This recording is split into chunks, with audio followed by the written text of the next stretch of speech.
Welcome to Motherology, an opportunity to discuss all things motherhood, all the ups and downs and roundabouts and crazy. An opportunity for us to grow and tell our stories and become the best mums we can be, not because I'm going to tell you what to do, but because we're going to figure out how awesome we really are.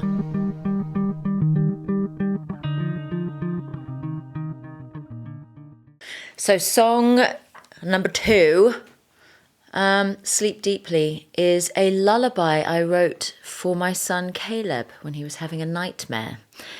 And I want to talk about the song, and I want to talk about our babies and how they make us feel and all of the wonderful things when we have a tiny one. But I'm just going to take a few minutes to talk about giving birth.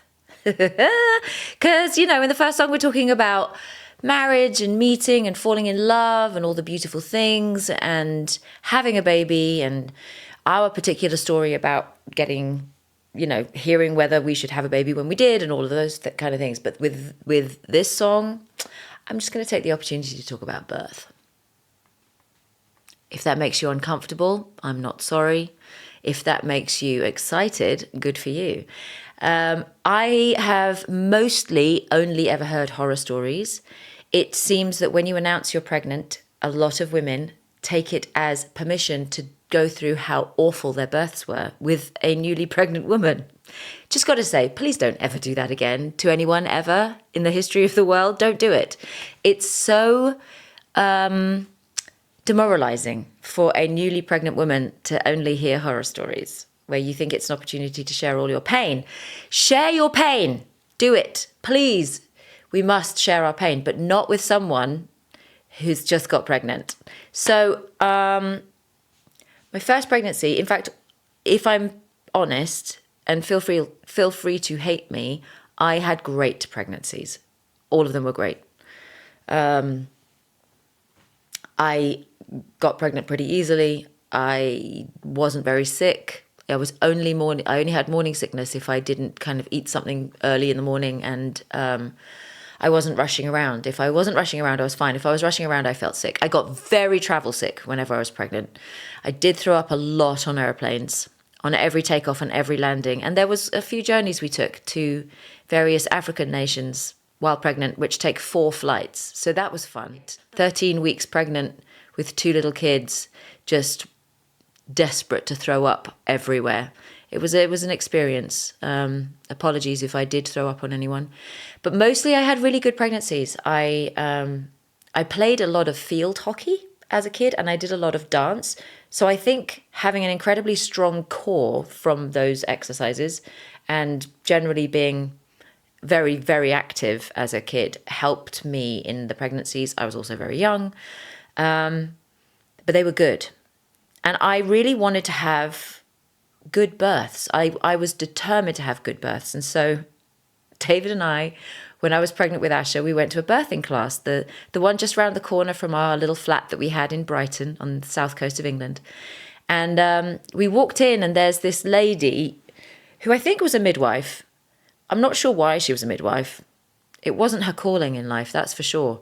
And she was standing with a whiteboard, and she started our session. There were, 10 couples in there ready for their first opportunity to talk about birth. And, you go back to the fact that this is what we do. This is what we do to pregnant women. We terrorize them with stories. And on her whiteboard, she drew a ladder. And she goes, and I'm not exaggerating what she sounded like, "This is the ladder of pain. When you give birth, it's very painful. And so you have to deal with pain as you're giving birth. Can anyone give me any ideas as to how you can cope with the various degrees of pain as you ascend the ladder during the birth of your baby?" And we're all like, what? Everyone's quiet. I'm me. So I'm like, "Prayer. We can pray. That will help with the pain." And she's like, "Anyone else?" Nobody says anything. Then someone goes, epidural? She writes at the very top of the ladder. Very good. Epidural. Now, that's the last resort that we have for pain. So that comes a bit later. When you're first in labour, you can't have an epidural. What else can we do? It was the worst class anyone's ever given in birth. Just worst. We didn't do any breathing exercises. We didn't do any kind of, let's role play how you're going to encourage your partner during the birth. None of it. It's going to hurt and be painful. Now let me show you a video of someone delivering a baby, and there's a woman in a video going, and she delivers her baby, and then she delivers the placenta, and nobody had ever told me about the placenta. And it's like a dinner plate size, and it kind of flops out of this woman on the video, and I'm like, ew, that's disgusting, out loud. And everyone else is like, yeah. Everyone was terrified. It was literally a comedy show of the worst birthing class anyone's ever given. So we didn't go back for the second week, where we might have done some breathing exercises, but I feel like she would have said terrible things like, you know, if you feel the need, gentlemen, to go and have a rest, you should leave your wife or partner and go to the cafeteria. They have a nice cup of tea down there.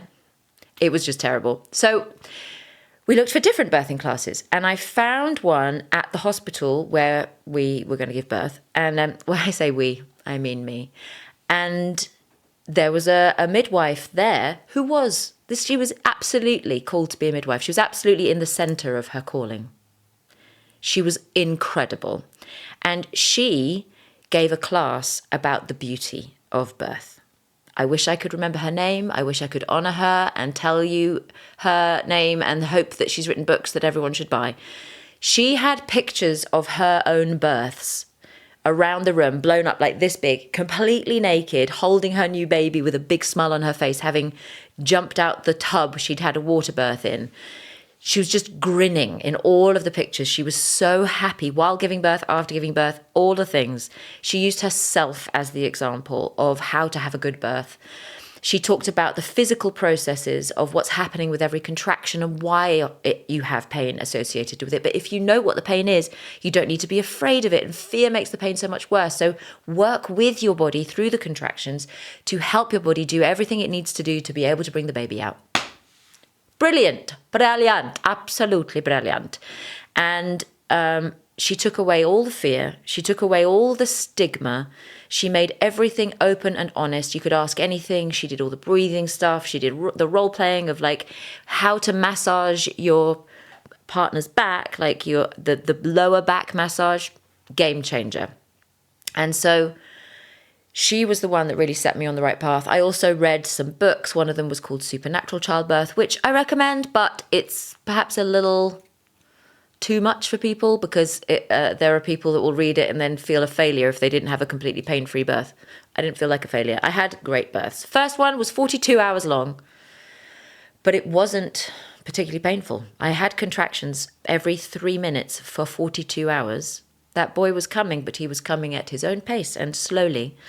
But when he was born, it was truly magical. I was singing through my late labor contractions. I was using the breathing exercises I've learned through singing. Made an album.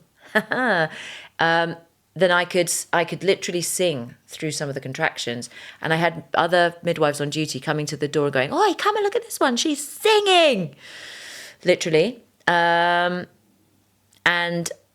in England, the birthing situation is very different than America. We'll get to that. Nobody sue me.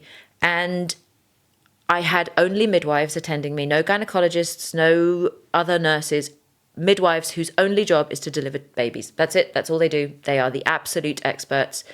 They are brilliant. And so the woman that ended up on shift for the actual delivery, because obviously I was there for 42 hours.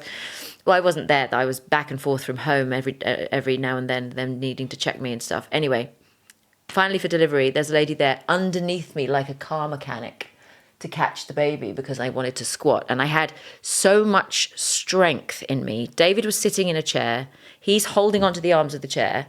I'm holding onto his belt, and with every push, I'm pulling on his belt like this. And he said, if he didn't hold on to the chair with all of his might, I would have thrown him over my head. And I actually believe I could have done that. I have never felt more powerful. I've never felt more extraordinary. I've never felt more in my bones and body before. And when I gave birth to that long, thin baby, I was like, I am the most powerful person that ever existed. My little finger contains the power to kill anyone that comes close to this baby with any mean intentions. It was radical. I've never felt anything. I had never felt anything like that before then. So if you're pregnant, I want to tell you that birth can really suck. Like, some people have different pain tolerances. I think I have an incredibly high pain tolerance, particularly for this. I also have a very specific mindset around pain and fear that I will, if I'm afraid of something, I like go headlong into it and find out everything I can about it, so I'm not afraid of it anymore. Highly recommend that. But I'm also aware that the best birth someone might have is to have a full-on epidural or even a C-section.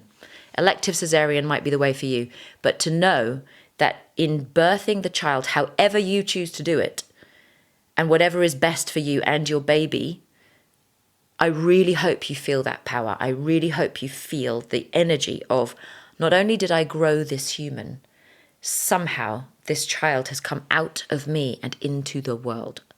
And whether you needed medical assistance in the form of a cesarean or not, you did that. You did that, and it is extraordinary, and I'm incredibly proud of you for bringing life into the world. That was my first birth. I had 3 more after that. Second one, also in Brighton General. Shout out to all the midwives there. I had food poisoning, which induced the labour. Fantastic. Again, don't recommend that, but I did lose a lot of my baby weight before he was born, so there's an upside. I chose to have a water birth for this one, much quicker than the first one. But I was exhausted because I had been throwing up and having diarrhea for 2 days before he was born. But I did it. I had a water birth. I gave birth to this beautiful, wonderful, slightly heavier baby. And he kind of floated down to the bottom of the water birth pool. And the midwife goes, "Sweetheart, you've had the baby. Look down and pick him up." And I'm like, oh. I was so out of it because I was so exhausted. I had the baby. Picked him up, and he came from water in me, from the amniotic sac, into water, and then into my arms before he touched the air and breathed his first breath. And he literally came out of the water in my arms and he goes, "Oh," and breathed. And it was the sweetest thing. He cried after that, like a few minutes later after he was born. He cried for about 2 hours straight. And he let us know that he had arrived. But his first little moment, his first breath was so precious. I also think I have good births because my amniotic sac doesn't break till the very, very end. So it's somehow a cushion for me and the baby. So they don't come out all crazy bruised and stuff as well. Natural birth babies tend to have cone-shaped heads because their skulls are soft. And to come out the birth canal, they kind of have this point. They look like cone heads. And they often have some bruising from the squeezing and the tightness. But I think because my waters break at the very end, the baby is more protected, and so am I from some of the pain. Nothing we can do to prevent or make that happen. So, third birth, moved to America right before I got pregnant with number 3. Literally a month after we moved here, I got pregnant with number 3, intentionally. And at this point, we had heard another name. We were in the UK. Here's a funny story for you. We were in the UK. We heard a new name. We'd got Asher. We'd got Caleb. And then we heard the name Penuel. And we're like, what is Penuel? It means face of God. And it is from the Bible. It's where Jacob wrestled with the angel of God and saw the face of God and didn't die. So he called the place that he wrestled Peniel. And it's also a Hebrew name. So this was the name of our new baby. And we came to the US on May the 8th, 2007. And on May the 6th, 2007, when we'd sold all of our belongings or sent them to the US via container ship, and we only had suitcases around us, we very clearly heard from God that we needed to have Peniel. And we were like, wait, I'm sorry, we're leaving the country in 2 days. And you want us to have a baby? What the heck? This is really weird timing. But again, God, you know best. Okay, let's do it. And it was the most reluctant sex either of us have ever had. Like, what the heck? This is really weird timing, okay. Didn't get pregnant that day. But a month later, I was pregnant.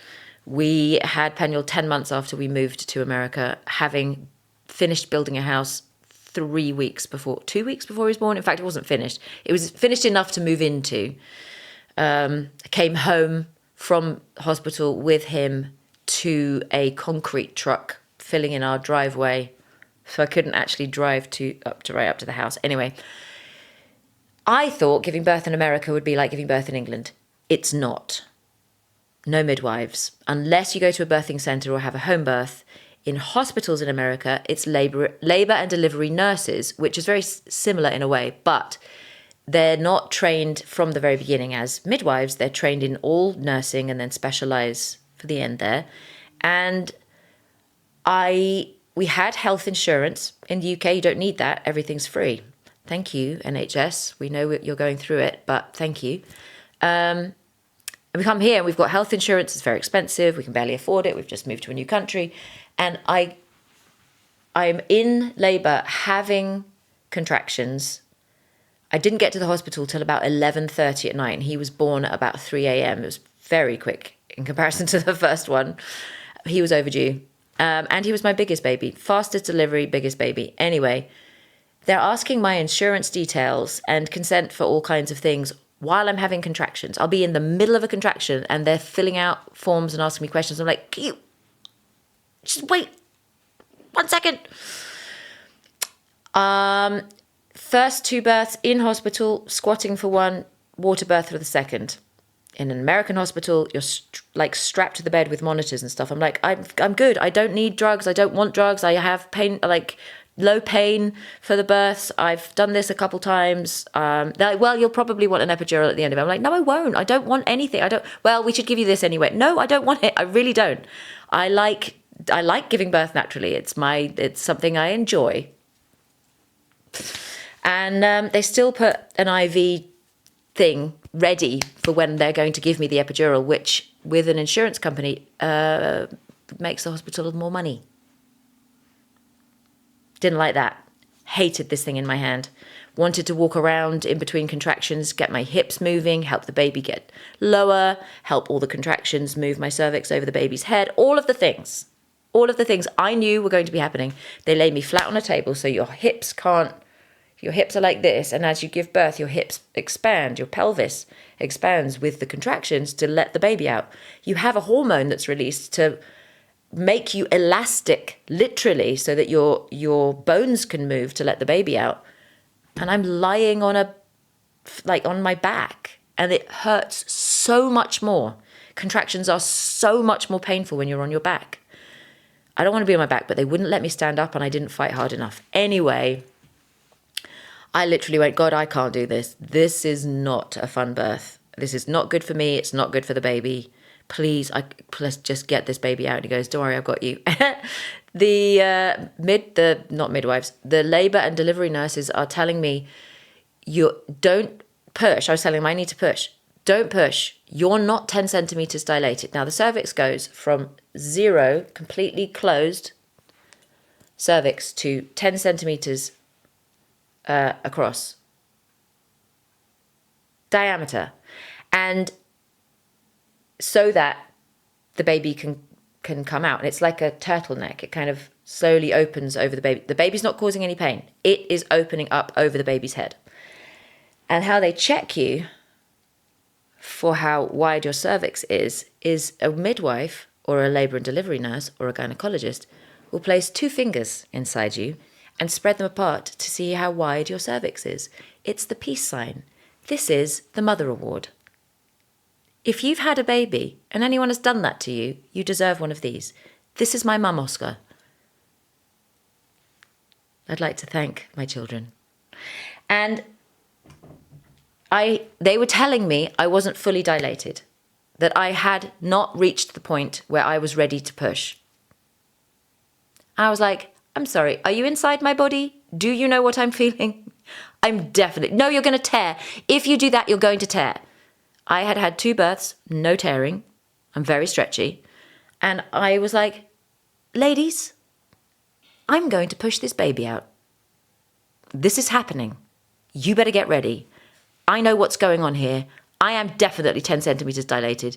And I realized they were lying because the gynecologist wasn't in the room. And if the gynecologist isn't in the room for the birth, they don't get paid. So they were trying to tell me to not push because the freaking gynecologist wasn't in the room. And they would have got yelled at by the doctor. I was like, I'm good. The baby's coming out. One of you can catch the baby if you want to, but this is happening. They run to the door, open the door, and yell, Doctor, the baby's coming! I won't say her name. And the doctor rushes in, puts her gloves on, and in 2 pushes, that baby is out. God meant it when he said, don't worry, I've got you. 2 pushes. She comes in, catches the baby, and I'm like, give baby me! My husband goes, she wants you to give her the baby. Don't cut the cord and take him away. Just give her the baby. So she puts the baby on me. I hold him. I keep him for as long as I can. The vernix on the baby needs to stay on the baby. It's good for the baby. All this scrubbing, if the baby's fine and healthy, there's no need to scrub a baby clean to make them look pretty for their parents.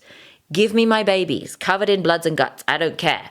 Give them to me as soon as they're born. They're mine, not yours. Mine. My babies. I did it. I grew that child. I gave birth to that baby. Give the baby to me. Skin on skin as soon as they're born. And it was wonderful. As soon as he was born, everything was wonderful. Those did not enjoy the American hospital at all. I got yelled at afterwards for even daring to poke my head out of my room in recovery. She's like, don't leave your baby! I'm like, good God, woman, treat me with some respect. I just gave birth. Anyway, 4th birth. I chose to not have my 4th child in an American hospital. I chose that if I was going to have any more children, they would never, ever be born in an American hospital unless I needed medical intervention. Medical intervention is vital, saves many lives, but America has a dismal maternal and infant mortality rate. So I'm sorry, there's just too much intervention. The reason the labour and delivery nurses didn't know that I could say, no, I'm going to push, was because they give most patients an epidural, whether they want it or not. And they don't know. They can't feel. They're just like, oh, I think I should be pushing now, because they are then in charge of the birth because they're telling the mother what to do. Oh, you're this much dilated. You should start pushing. I haven't had an epidural. Hands up. I don't know. There are some incredible labour and delivery nurses. I love you and adore you. But the system in America is broken because it's based on money. And there are some beautiful, wonderful people working within that system, but it is not in favour of the mums and babies. It is not. And I don't like it. So the 4th one's going to be at home. Problem was, my husband got a job, an acting job, in a movie with Tom Cruise, shooting in Pittsburgh, Pennsylvania, when I was 7 months pregnant. That was going to last until the baby was a month old. So we moved our 3 little boys and my pregnant belly to Pittsburgh, where it's not legal to have a home birth. And I was like, well, is it illegal? No. I'm going to have a home birth. And I had to become a detective to find a home birth midwife because it's not legal. Not illegal. It's illegal.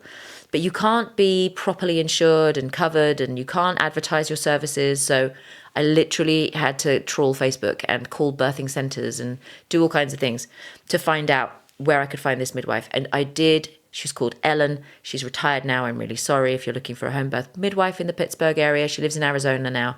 And has retired after delivering thousands of babies and never losing one. Not one. Not one mother, nor one baby. I think she had one baby pass away who had already been diagnosed with a medical defect and was born, there was something wrong with its heart and the baby couldn't survive. But down to the birthing process, thousands of babies she delivered and never had a mother or a baby pass away in that process. So, Ellen, I love you. You're amazing. Thank you. I had the most phenomenal birth with Zoe, my baby girl. Just wonderful.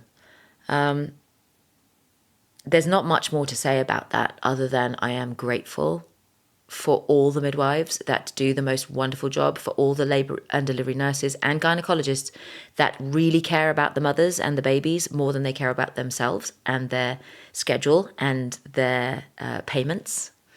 For those that really care about mums and babies, you're amazing. Mums, you're amazing. Anyone that's given birth knows it is one of the most impossible things to do. You know, squeezing a watermelon out of a tiny hole. It's a lot, but your body is incredible. Your body knows what to do. And if your body doesn't know what to do, thank God we live now and you can go to a hospital and you can go into surgery. There are still so many problems we have because there still isn't enough research done. There still isn't enough done to protect the mothers and the babies in various situations. But we've come a long way. And I'm so grateful for the power I have felt ever since I had my first baby. I have felt so powerful, and I want that for all of you. If you didn't feel like that during your births, go back, revisit, forgive all the people that treated you badly, go through all the memories that are harmful, and just picture yourself with that child that you grew and birthed. Well done. This second song on the album is about a nightmare my son Caleb, my second son, had when he was about 2. And he came to me and he was terrified and he just needed a hug. He just needed to be held. And I held him and I just started humming. And I started humming a random melody that turned into this lullaby. And he fell asleep so quickly because he felt so safe being in my arms. He felt so safe being held. And I literally carried him so carefully back to bed and went out. I had a piano in the garage of our old house and I knew I wouldn't wake anybody up if I went out and played it. And at 2 a.m., I'm out there going, ooh, there's a lovely melody here. I just sang to him. What is it? And he'd had a nightmare about a monster. And the privilege of holding him, holding my son, holding his body close to mine and having just the most beautiful experience with him right here with me. It was magical. And that's where that song was birthed. So if you need a lullaby to get yourself to sleep after a really stressful day with little kids or a nightmare, play this song over yourself and know that you are being held, know that you are loved and that you're safe in the arms of God. You are safe and you are loved and you are precious.